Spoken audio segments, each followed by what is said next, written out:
The dead magpie, fighting darkness with darkness. Andrei, the Russian peasant, climbed the ladder up to the hayloft of his barn on that cold October day. He walked up to the hayloft and he went all the way to the empty window frame looking out onto the dirt path below. There's some storm clouds brewing on the horizon. Andrei, he put his hand into the pocket of his coat and he pulled out the magpie. And he could feel the little bird trembling in his hand. It seemed to know what was coming. It twitched, moved, and he felt pity on the bird, but he knew this was the only way. This was the only way that he could protect himself from the dark forces that had come against him, fighting darkness with darkness. So he took that bird in one hand and he put his right hand over its head and he snapped the bird's neck. And he felt the hot blood run down his calloused hands. He took a piece of twine and he tied the bird's feet together and then he hung it up there in the frame from his hayloft so that anybody walking by, and especially any witches walking by, would know that he was covered by that dark sacrifice. He had gone into the forest and taken the bird earlier that day, and he knew the only way, this was the only way that he could protect himself, by making a sacrifice to the dark gods of the forest, the Lieshi, the Vadziani, fighting darkness with darkness. And as he hung that bird and he saw the viscous, thick blood drip down onto the floor of his hayloft, he breathed a sigh of relief. He knew that he was protected now, and that was short-lived. He turned and he looked down on the dirt path and he saw the last person on earth that he wanted to see. Babraya, the witch who had cursed Andrei and his family. Babraya, she had a basket with her, probably full of some evil incantations and herbs, and she just stood there staring up at him. She stared at him and Andrei stared at her. And as he stared into Babraya's dark witch's eyes, he thought back on the past 4 months and on everything that had happened leading him up to this moment. It was all Babraya's fault. She was the reason he had to fight darkness with darkness. It all started 4 months ago when the milk cow stopped giving milk. Natasha, his wife, she would go in every day to milk it, and then all of a sudden the cow just dried up. She tried day after day. One day she went in with the pail. She was determined to get some milk this day. She walked toward the cow, and the milk cow stood up on its hind legs and walked up the ladder into the hayloft. They had a devil of a time getting it down again. But see, when she saw that happen, she turned and she looked and she swore that she saw Babraya standing on the road, staring at their house, whispering something under her breath. So she told Andrei that he knew that he would need some kind of protection. He'd need to fight darkness with darkness. A few weeks after that, Andrei, he was in the banya, in the bathhouse. Everyone knows the bathhouse is a connecting point between worlds. It's a thin place, and because of that, it's a place where people do magic, light and dark. And Andrei, he was coming out of the bathhouse. He was wrapping a towel around his steaming body, and as he was walking out, headed back home, he saw a figure crouched over the dirt, over his footprints in the dirt. And this person was crouched over, and they were holding a knife, and he would see the flash of the knife in the moonlight that night, and the person was cursing under their breath, stabbing his footprints over and over again. Well, he called out, and the person stood up and ran away, but he could swear in the moonlight that it was Babraya. A few weeks after that, their youngest daughter took sick. She was bedridden for weeks. She was too weak to even go to the latrine. She couldn't even get out of bed. And that was when Babraya had gone too far with her cursing. So Andrei and his wife Natasha, they called the two wisest people that they knew, Natasha's grandmother, Olga, and Andrei's uncle, Dmitri. They sat down by the fire that night. They could hear the whimpers of their child in the corner. They asked them, "Что нам делать? What are we supposed to do about this?" Grandmother Olga, she said, "Ведьмы, они очень хитрые." Witches are very crafty.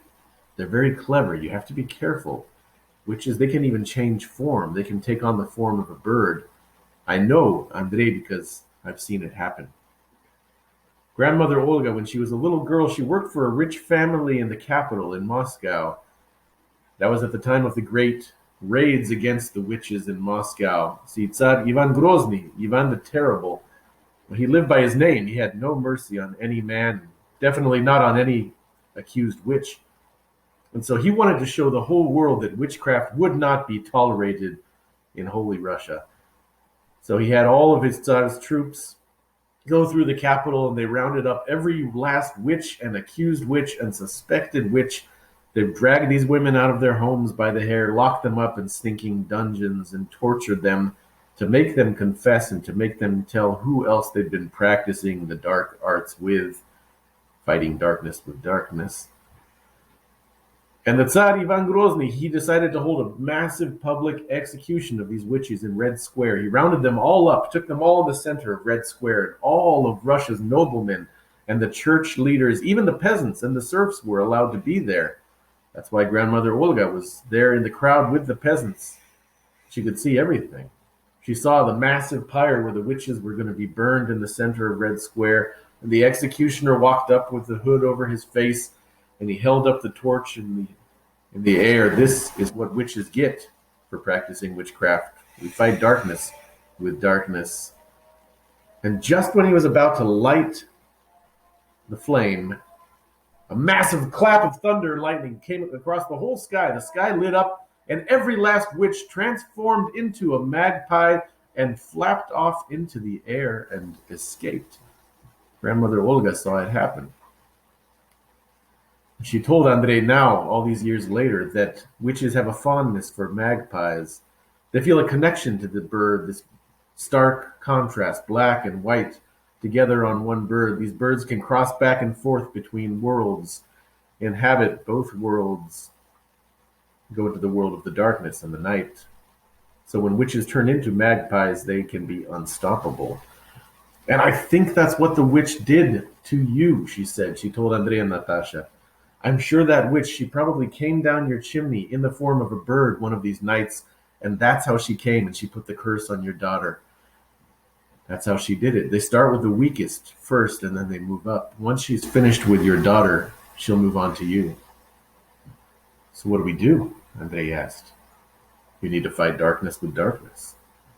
And Dmitri spoke up. He said, you need to beat her at her own game. Give her a taste of her own medicine.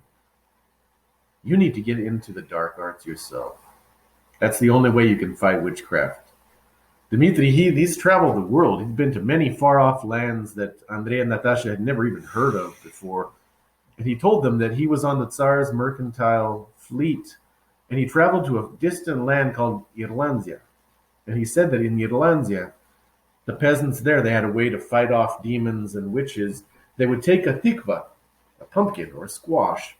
They would hollow it out, put a candle inside it, and they would carve a hideous, horrible face on it. And the idea is that that would frighten off the demons when the demons would come and see a creature even more hideous than themselves, fighting darkness with darkness. And that is what you need to do with Babraya. But Uncle Dmitri, we're not in Irlandia. The principle is the same, though. You need to fight her playing her own game. And that was how he explained, and Grandmother Olga explained how to make the sacrifice to the dark gods of the forest. And that was how Andrei went into the forest and took that magpie and made the sacrifice, spilled the innocent blood, and hung it on his barn as a sign to Babraya and to any witch that he had made that sacrifice. And so it was that he was standing there in his hayloft that day, and Babraya was standing down on the dirt path looking up at him, and they locked eyes. But something was wrong. Babraya started to smile. He was infuriated. Чего ты улыбаешься? Ведьма проклятая! What are you smiling for? You cursed witch. And she started to laugh. Andrei, he didn't know. Had it not worked? Had the protection not worked? Was she about to transform into a magpie right now, fly up and attack him? And she laughed and she looked at him, and then she spoke. Andrei, ты теперь наш человек. You are one of us now, Andrei. And his heart filled with dread when he understood what she meant. Yeah, he was protected. He had the protection. She could never hurt him again, but at a terrible cost. By spilling that innocent blood, she had pulled him over to her side. He was one of them. Andrei was now a witch. And as Babraya walked off into the falling rain, she said one last comment. До встречи, товарищ. Until next time, comrade. Fighting darkness with darkness.